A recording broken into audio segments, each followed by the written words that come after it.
everyone, Joe from Central Jersey Conrail and N-Scale. Welcome back. So today we're going to be running the SA-37. If you remember last operation segment, we ran the SA-39. So it's going to be the follow-up to this session. Again, we're still frozen in the date from February 14th, 1988. So this is the next movement in the cycle. Okay, so as with each of my operational videos, I like to go back and go over the comments from the last one. First, let me start off.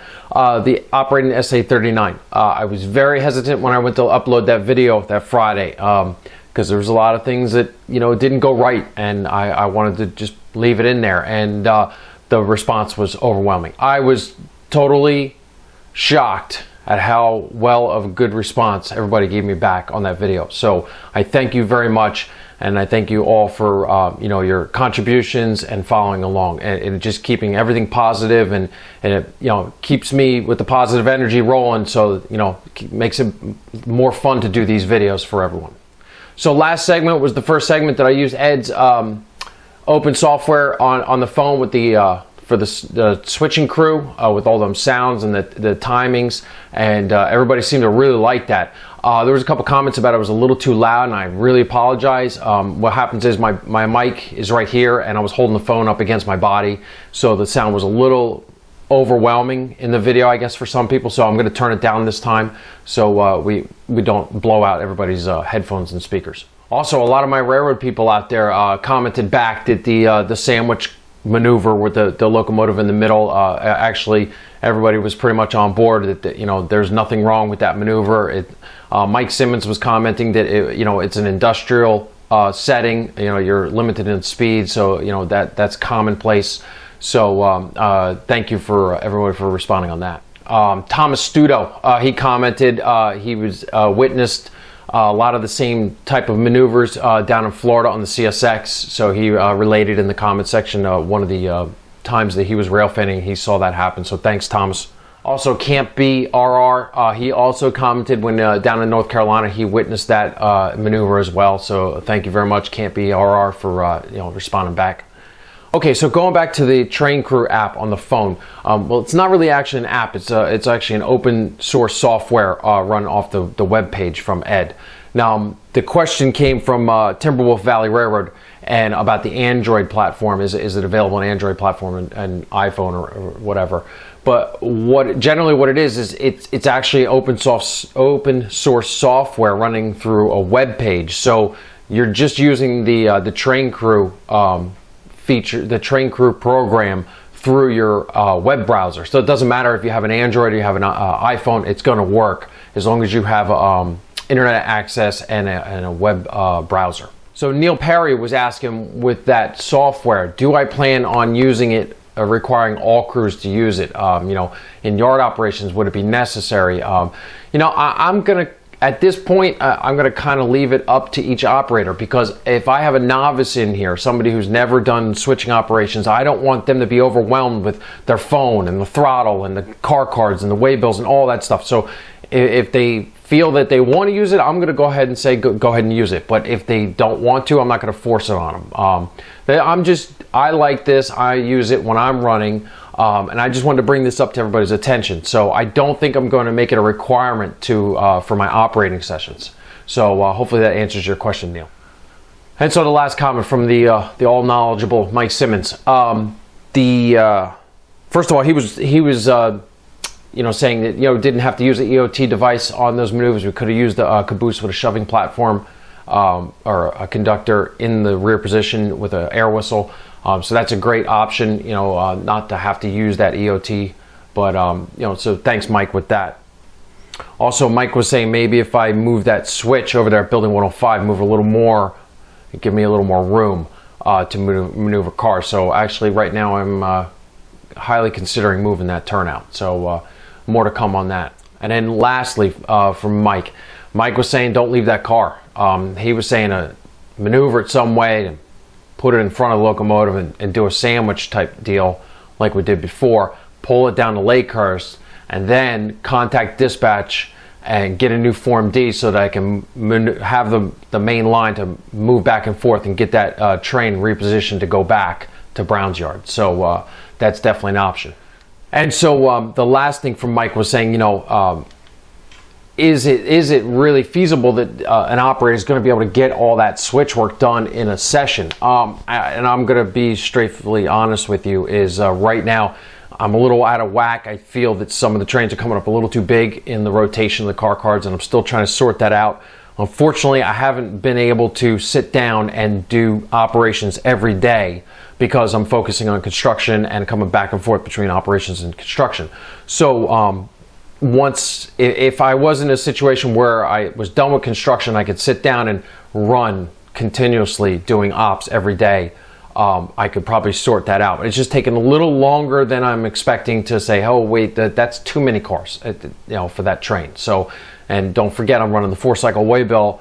So there's, there's probably next train I might be able to adjust, but the train behind that's going to come through to rotation may end up with another 7 cars. So now I just got to be cognizant and aware of, hey, when I get 7 cars popping up in the staging yard for the SA-39, I'm just going to have to take those cars out, just dump them right there in the staging yard, take the waybills, and not even bring them up on the layout, so we don't run into that situation where we got too many cars and we can't make the runaround. So just bear with me. It's just going to take a little time, going through these sessions to work these little kinks out. And when the car rotations come around and we see how many cars for each train, and trim them out and get them all situated.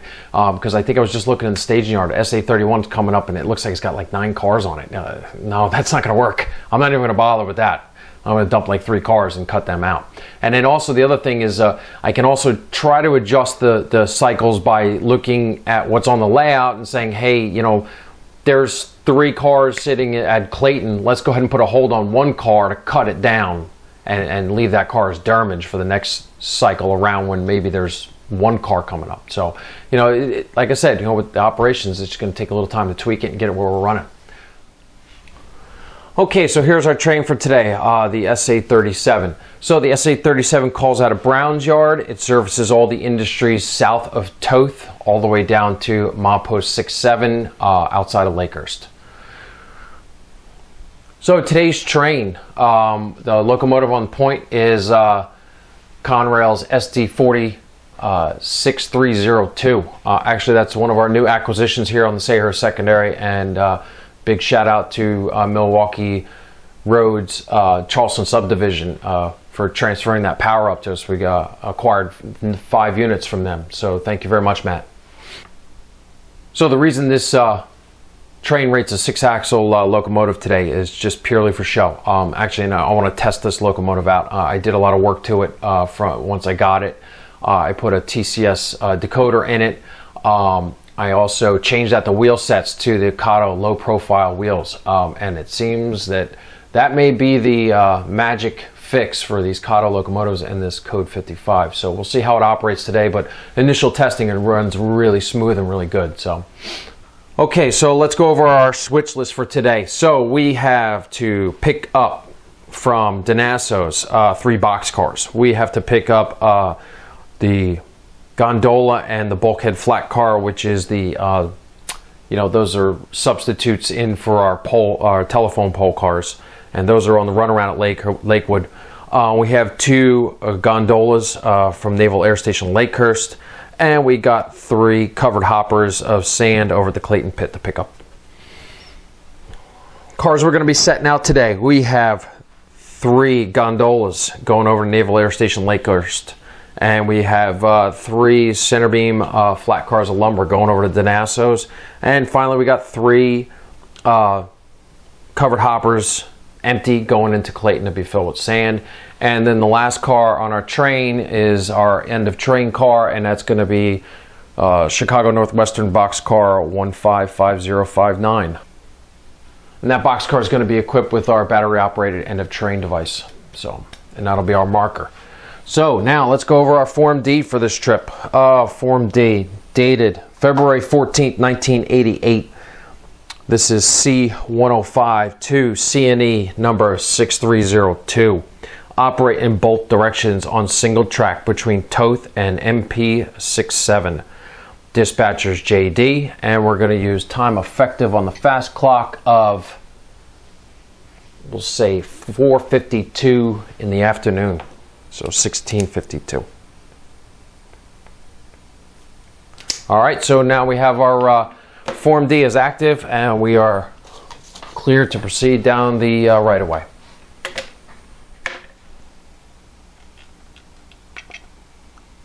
All right, so let's get rolling.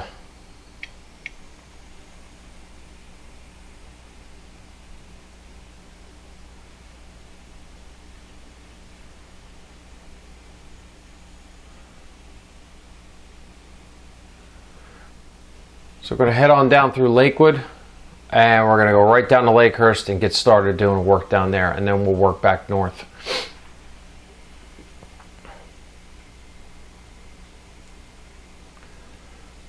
We're taking a nice slow ride down through Lakewood.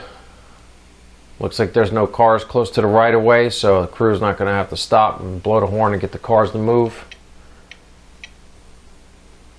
Across Route 88 here. This loco has no sound yet, so can't blow the horn. But. All right, so we're stopped here at the end of the passing siding at Sayrehurst. The crew is going to operate the turnout, clear us into the siding so we can go work Naval Air Station Sayrehurst. And what I'm going to do is I'm going to leave the train where it is now, and we're going to disconnect it and just take the 3 gondolas down with us to do our work. This way I'm not fouling the crossing there at Route 88. So we'll set some the handbrakes on the first couple cars.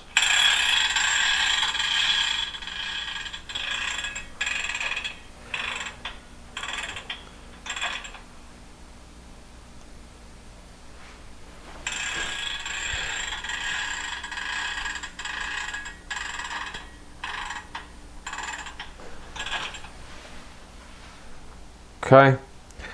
We're going to uncouple, and we'll pull ahead.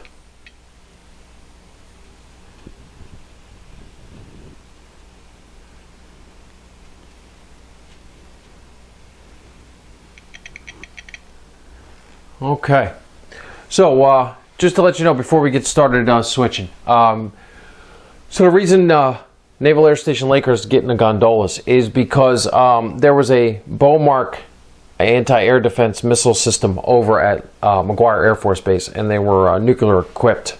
And this is a true story, by the way. Back in the when they were doing testing, there was actually an explosion on one of the missiles, and it had a live nuclear warhead, and it had spread plutonium all over the place. So it kind of sat dormant for some time, and the real cleanup really didn't take place till the late 80s, early 90s, and they did it in a couple different phases. So what they would do is they would truck the debris from McGuire through the base over into Sayrehurst, because the two bases join each other, and because the railhead was over in Sayrehurst. And then they would bring the debris over to the gondolas and dump it in, and then transfer it out to wherever it goes. So that's what's going on here. That's what I'm representing, is the initial cleanup phases in the early 80s, early 90s, I'm sorry, late 80s, early 90s of the Beaumark site. So first thing we're going to do is we're going to pull ahead now, and we will back in and pick up the 2 cars that are loaded up and ready to be picked up.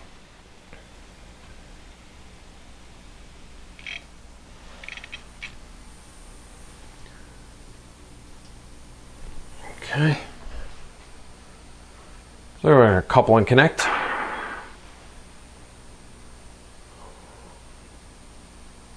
And we have our green light. We're going to release the handbrakes on the 2 cars that are on the spur.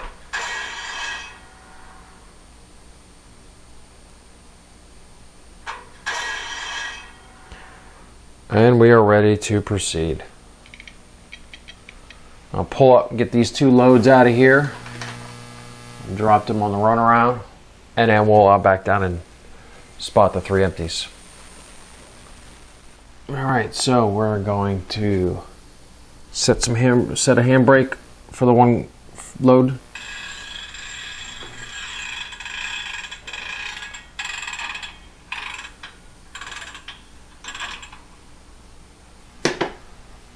I'll uncouple.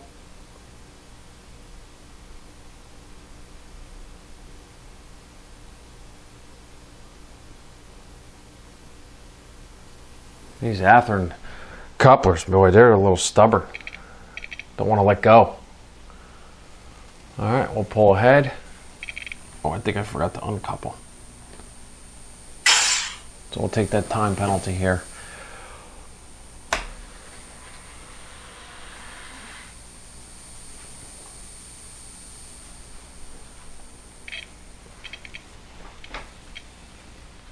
All right, we'll back in and drop these 3 empties.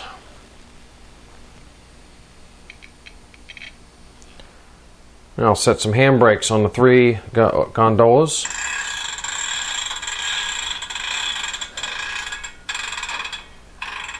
One.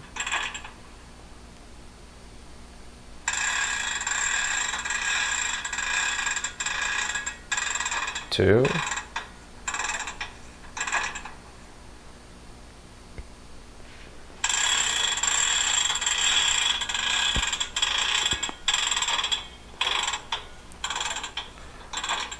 3. Now we'll uncouple.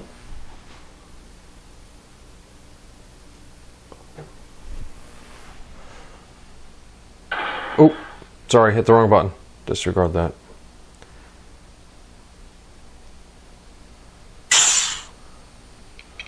And we'll pull forward.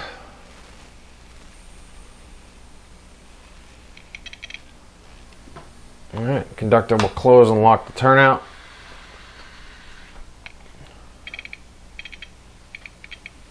And we're going to back down. Couple and connect. All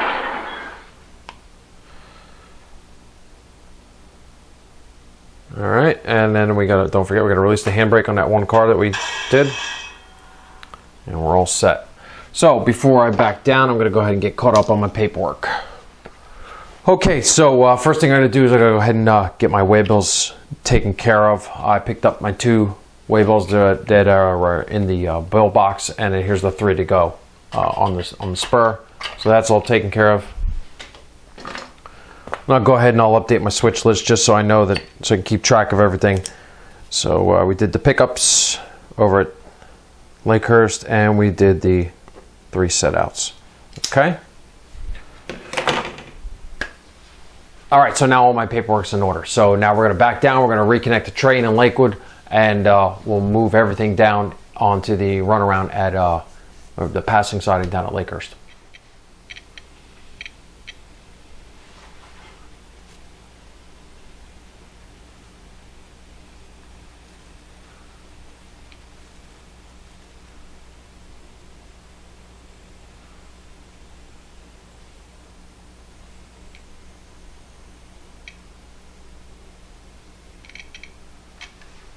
All right, let's get our phone, couple and connect, release some handbrake, and we're ready to pull on down to Sayrehurst with the whole train.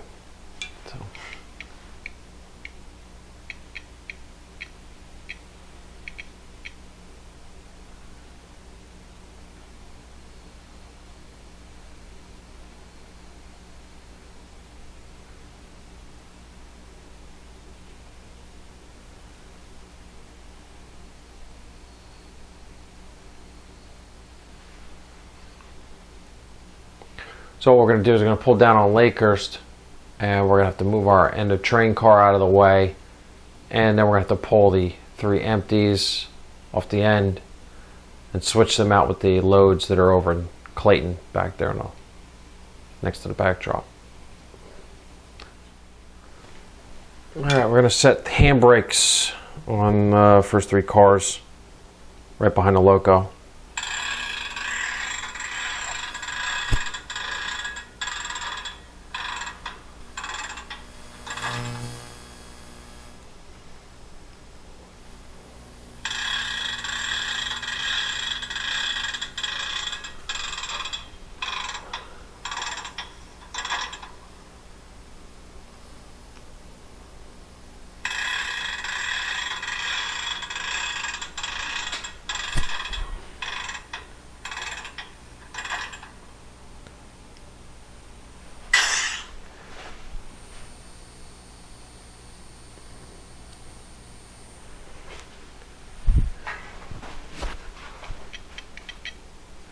as you can see, the SA operator's already gone ahead and give the clear signal. Well, not a clear, an approach signal, but we're not going to be going past the signal here anyway. There's just enough room to clear. Alright, so we're going to go ahead and run back around our train and get on the other end. So we're going to stop here, line the turnout up.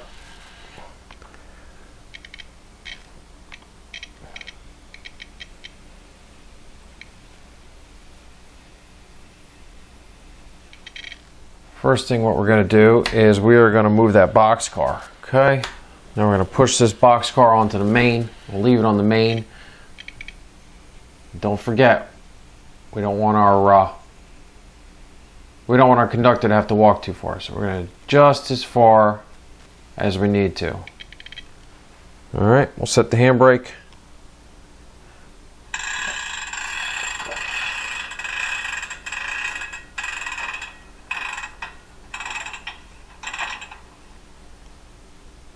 Uncouple.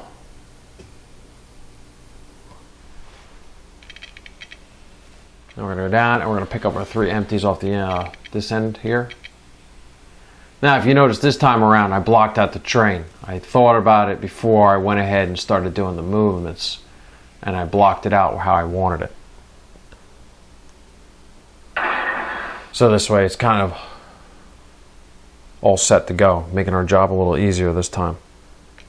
Alright, so we only set the first 3 cars on the train, so we don't have to worry about handbrakes here on this end. As soon as I get this coupler to release, uncouple, and we're going to pull ahead.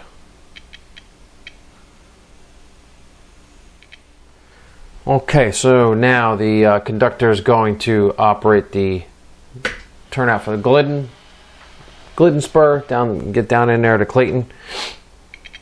So this is called the Glidden spur, and we're servicing the Clayton sand pit. So a little history is back when pre-Conrail, it was called the Glidden spur because there was 2 big sand pits on this spur line, and the spur line was about 3 miles long. And one was the Glidden Paint Company. They had a sand pit down there, and the other was there was another pit, but I couldn't find the name of it. So we're going to couple up and connect some hoses here. So with that being said, fast forward now to Conrail era, the 1980s.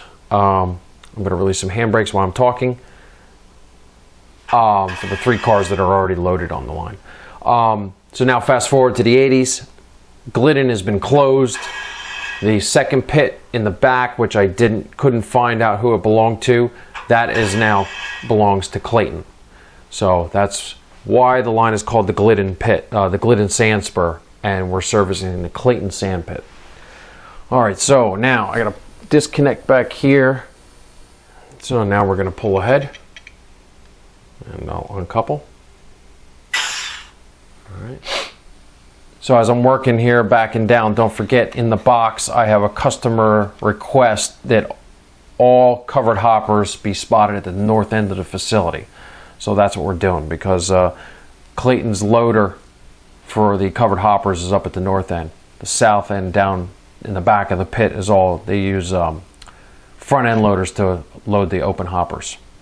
So, all right, so we're going to couple and connect. Pull forward, and we'll get those 3 loads down there in the Glidden. I'm sorry, 3 empties down in the Glidden.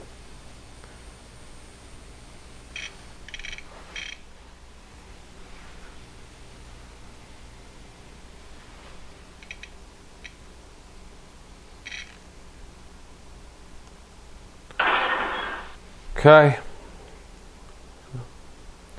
Got those 3s down there. We're going to set the handbrakes on those 3 empties.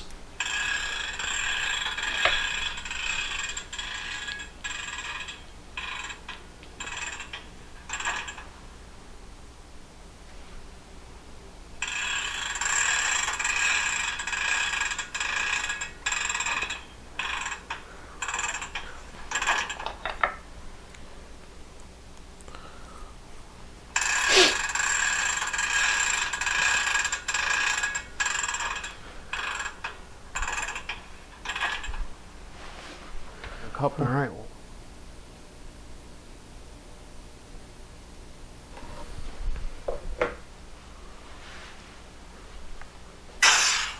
And we'll pull ahead. All right, conductor's going to line and lock the switch for the Glidden spur, and we're going to back down onto the runaround and connect up to our train. Now we're going to release the 3 handbrakes that we set.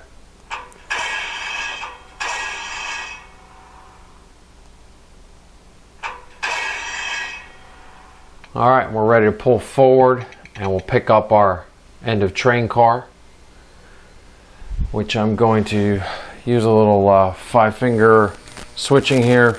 I gotta move the light to the rear.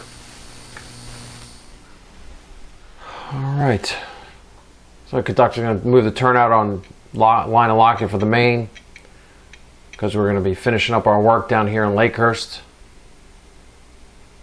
We'll back down and pick up our end of train car.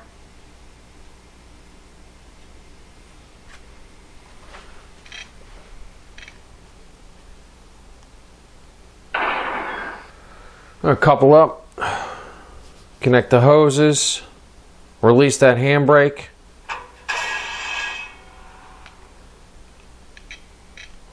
We'll back down and get clear of Route 88 here so we can sit down here and get our paperwork in order. And let the traffic go before we start heading up into Lakewood.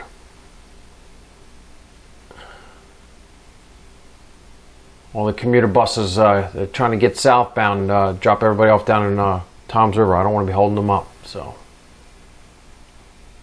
okay, so now that we got our work done down on the in the Clayton pit, we got our train all set to go. We're going to go over paperwork. So first thing I'm going to do is I'm going to take the 3 empties that we brought down, and I'm going to put that in the bill box over at Clayton, and making sure that I keep my customer request in the box in the front. And again, this is that customer request that tells that they want all the covered hoppers spotted in the front of the in the north end of the facility. So next, what I'm going to do is I picked up my loads. So something new I want to show everybody.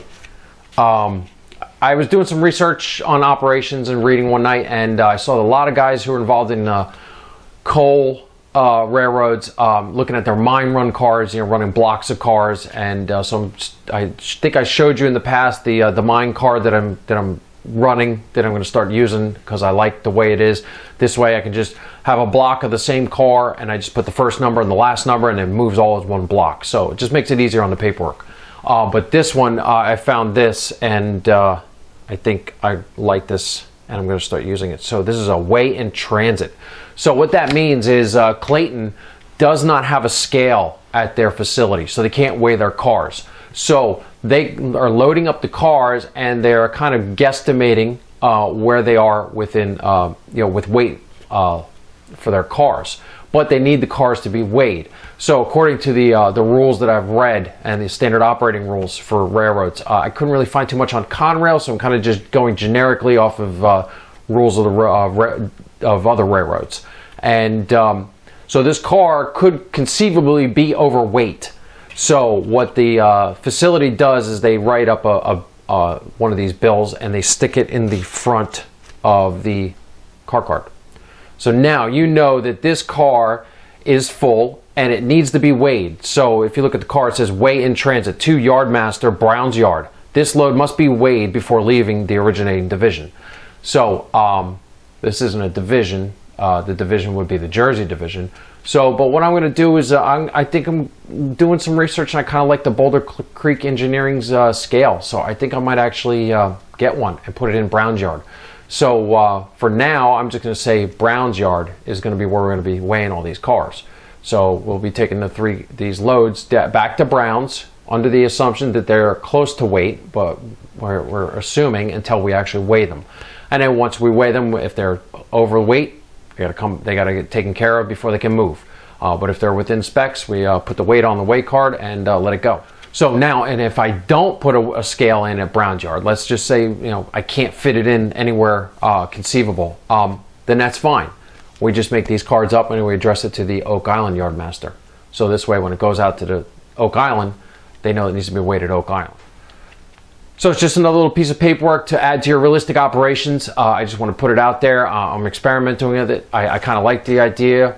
Put your thoughts down in the comments. Tell everyone me what you think about it. Am I using it the right way?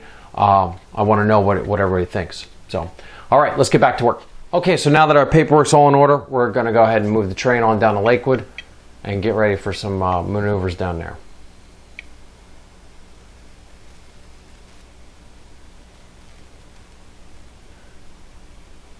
Okay, so I'm going to stop there because what I have to do is I need to drop the train, break the train up. I'm going to take those 3 loaded hoppers with me, and we got to move down here and pick up them pole cars off of the runaround to make room to get into the Nassos to move the cars into the Nassos. But the reason I'm spotting it all the way down here, I know it's a lot of work, a lot of walking for the conductor, but we can't fail that crossing at Route 88. And if you notice, the train is not going to clear it. So we'll have to do a little walking today. All right, so let's break this train up and get moving. So while you're watching that, just want to show you, if you look, this is how I'm actually holding it. It kind of just naturally came to me. I'm holding them both in one hand, so it kind of works out good. And then it keeps my right hand free for, to moving turnouts and uncoupling cars. So conductor's going to get off and move that turnout for us. We are going to back down.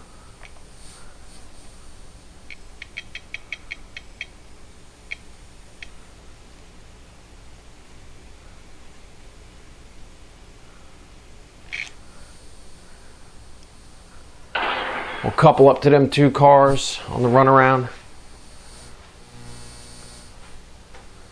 We're coupled up. We're going to release some handbrakes.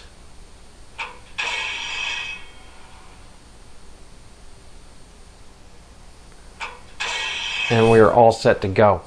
Okay, so what we're going to do here is we're going to back down through Lakewood and we're going to pick up our train. And then I'll show you what's going to happen next.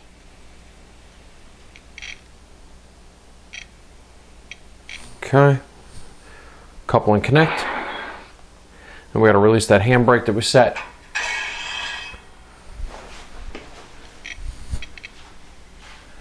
All right, so now we're going to pull forward.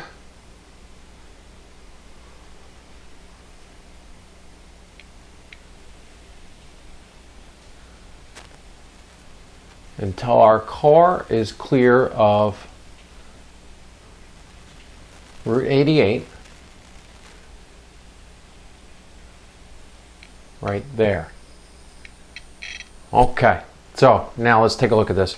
So we're just clear of Route 88 there, but now if we pan on down to the front of the train, our locomotive is sitting at Toth. So technically, according to our Form D, we can't go any further. So what I'm going to do is we are going to call up our dispatcher and we are going to get another Form D issued to this train. So we're going to go with this new Form D in conjunction with our existing Form D. So C-106 to C&E of the 6302 crew of the SA-31 operate in Circle Line 2, operate in both directions on single track between Toth and the Route 9 overpass. Now I'm using the Route 9 overpass because I don't have the milepost marked out right now. So now with both of those Form Ds, we now are allowed to run all the way up to here, and that gives us a little more room to do our switching maneuvers over at Nassos. And the reason we're able to do that is because the SA-31 isn't in our way. They're probably down in Englishtown switching, so dispatcher was able to give us that track down there. All right, so what I'll do now is we will pull up and make ready to start working the Nassos. We will set some handbrakes on the first car.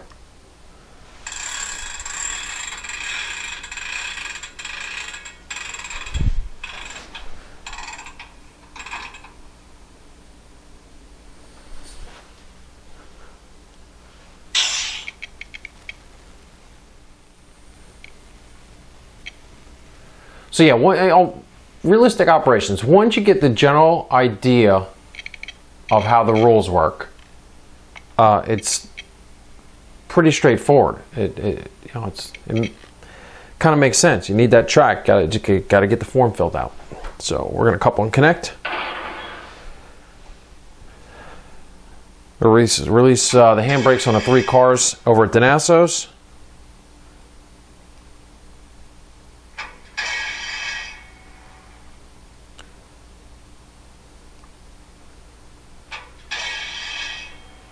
Okay. Now we will pull forward.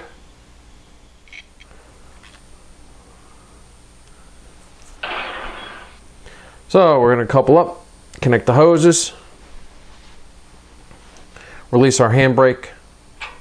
As we've set the handbrake on the 1 car, we will back down, and by my estimates we should have enough room to clear the switch and still stay clear of the Route 88 crossing. Now we'll pull ahead, clear the turnout at Denasso's. Conductor's going to move the turnout, and he's going to back us in. Ooh. I apologize if I'm getting in your way. I just need to move around the camera here.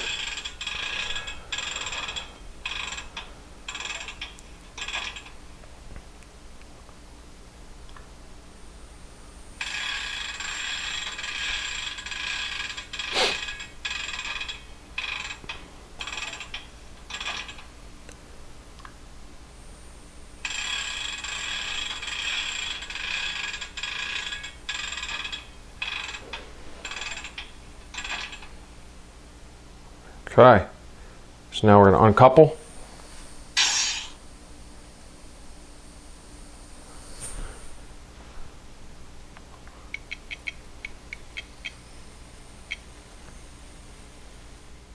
All right, so we're going to back down now.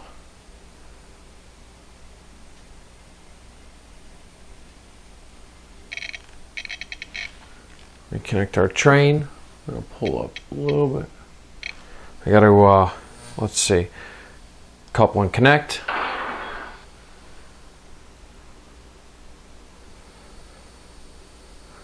Release the handbrake on that first box car that we set.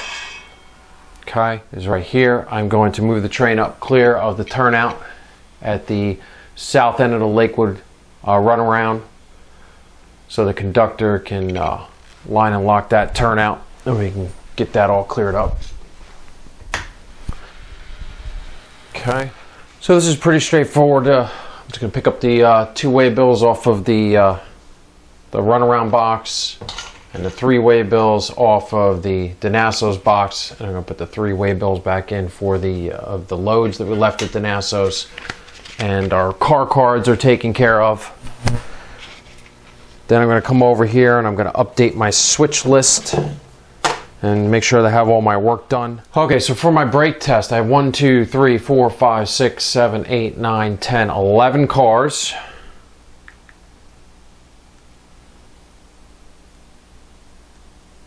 And we're going to charge the airline.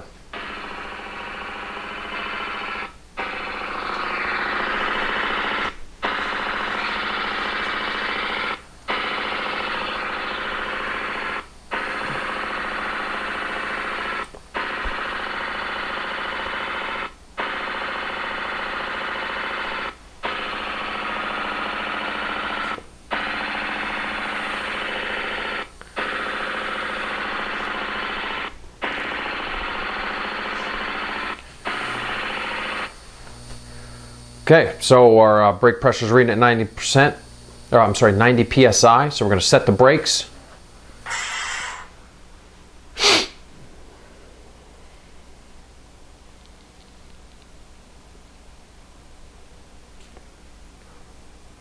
And we're holding it for 1 minute, which corresponds to 15 seconds on the fast clock, and our ending psi is 89. Now we're going to confirm the pressure at the end of the train line, and it is reading 88. Now we're going to visually inspect all our brakes for application. So the conductor's walking down the train and he's inspecting each car. Okay, so while we're waiting for our conductor to walk down and inspect all those cars, as you can notice, it's really quiet in here. What I've ended up doing is, since our last operations video, is I installed the kill switch on the cooling fans for the control cabinet. So now when I'm doing videos, I can run over and click off the fans and turn them off. All right, so we have inspected, in all cars the brakes are applied. Now we're going to release the brakes. The brakes are released, and now the conductor is going to walk back up and inspect that all the brakes are released. You know, I just realized we made our poor conductor walk a little too much. We probably should have just had him line and lock the turnout when he went back for the brake test. So, oh well, I'll buy him a coffee. All right, and our visual inspection is complete. All brakes are released, and that is a successful brake test. So now our train is ready to proceed back to Brown's yard. Paperwork's in order, brakes are tested, and so we're going to contact the dispatcher, and we're going to get cancellations of Form D, C105 and C106, and they will issue us a new Form D when the line is clear. I don't know if SA-31 got clear yet of Englishtown, and we'll head on back home. Okay, so operating SA-37 went really smooth. I can contribute that to, number one, I'm getting a little better at this, I think. Number two, blocking those cars, having everything all blocked out. Kind of, number one, it got me in the mindset of thinking what movements I'm going to make and when I'm going to make them. So we're thinking ahead a little bit. Also, you know, we're not scattered all around where cars are at one end and they're at the other, and we got to keep jockeying back and forth. So SA-37, we're done. 6 hours on the fast clock, not too bad. It's a pretty quick job, and you know, that's leaving us about 2 hours of travel time back and forth to Brown, so pretty good. So again, another op session using Ed's train crew software, and I like it. Gets you to slow down and get the timing down, because you're looking at the phone, and when it says green, then you can go to the next step. Adds those nice little sound effects. I hope I turned the volume down a little bit. I hope that came out. So let me know what you think. Do you guys want me to turn it back up? Do you want it down? I don't know. And also the other new thing I threw at you this time, the weigh in transit cards. So again, I want to hear your comments on it. I want to tell me what you think about those. I think doing my research, I think it's good. I'm using it in the right way, but I just want to see what everybody else says. And if it does work out, it's going to add another little step of the realism in the operations here on the Sayrehurst Secondary, because now those cars are going to go back to Brown's. They're going to have to get put in a hole somewhere, and then when the yardmaster gets a crew available, he's going to have to run those cars through the scale and get them all weighed out. And hopefully I can fit in the Boulder Creek Engineering's scale house into the Brown's yard. I got some ideas of how I'm going to put it in there, so pretty excited about that. So this operations video was a nice little break from the construction, the drudgeries of putting up the helix. We're doing a big helix. I'm up 3 levels right now, and I think I got about 3 more to go, if I estimate correctly. You know, the first level really just dragged on for days and days because of all the interference from the equipment for SA junction on the bottom, and just planning it out. And you know, it is what it is, but we'll accomplish that when we get to episode 19. You can see how I did that. So look for that coming shortly. And also, everybody, don't forget April 15th, Saturday, April 15th. I'm going to be on the YouTube Model Builders live show. I'm really looking forward to that. I'm going to be on with Bob from Bob's Man Cave. And I think it's going to be a great show. So I'm looking forward to that. Okay, so let's put this one in the books. Let's get the SA-37 back to Brown's. I got to clear the line because SA-35 is chomping at the bit to come off the Southern Secondary. They want to get home and get out of here. They got a short day.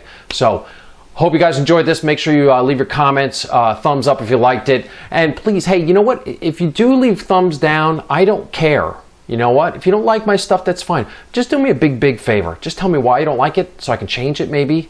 You know, I'm noticing every so often I get some thumbs downs, but that doesn't help me. It doesn't tell me what you don't like. If you, I totally accept constructive criticism, and but just putting those thumbs downs and not telling me why, that doesn't help me. So please, if you're gonna give me a thumbs down, tell me why. All right.